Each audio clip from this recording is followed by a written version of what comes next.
के इंतकाल के बाद कंचन मासी वो पोटली लेकर रमा के पास आई, कांति को दिया। तब रमा कहती है कि कोई पैसों की पोटली ऐसे किसी को भी सौंपता है।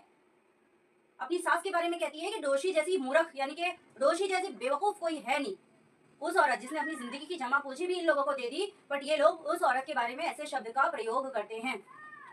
रमा कहती है पार्वती बा के लिए, शरीर तो सारू छे ने भाई, आ वाक्या कौन बोले छे? शरीर तो अच्छा है ना तुम्हारा।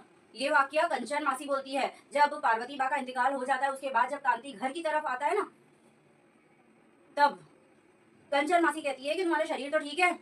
कांति घेर आवता त्यारे बात शू करती। कांति जब घर आता था तब बा क्या करती थी? कांति घेर आवतो त्यारे बा तेरा दुखान लेती, यानी कि उसके दुखों को दूर करती।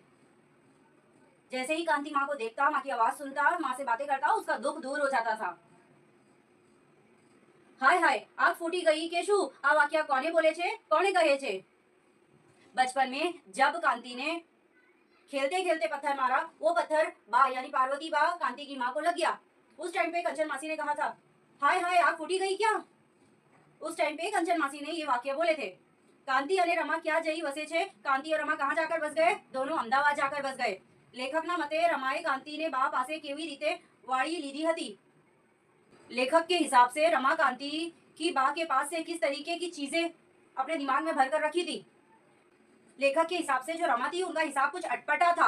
वो अटपटा हिसाब देती थी, जैसे कि हम कमाते हैं, तुम पैसा अपनी माँ को भेजते हो, माँ जो कमाती है वो बचा के रखती है, हमारा पैसा उड़ाती है, खर्चा करती है और अपनी कमाई बचा के रखती है। ये अटपटा हिसाब था रमा का, जबकि ऐसा कुछ नहीं था। पार्वती बाए घर वखरी अने वासन कुसन कोने सौंपिया? पार्वती बा आखिरी टाइम पे जो घर वखरी थी, घर वखरी यानी कि जितनी भी गिरस्ती थी, वासन कुसन यानी कि जितने भी बर्तन वगैरह थे वो किसको दिए थे? जितनी भी गृहस्थी और वासन कुसन थे वो पार्वती बा ने अपने बड़े बेटे यानी कि कांति के बड़े भाई हिम्मत को दिया था। पार्वती बाए घर कौने सौंप्यू? पार्वती बा ने घर किसको दिया था? पार्वती बा ने घर कांति को दिया था। कंचन मासीना पगवा माटे कांतिए सु सांभળી આવ્યું?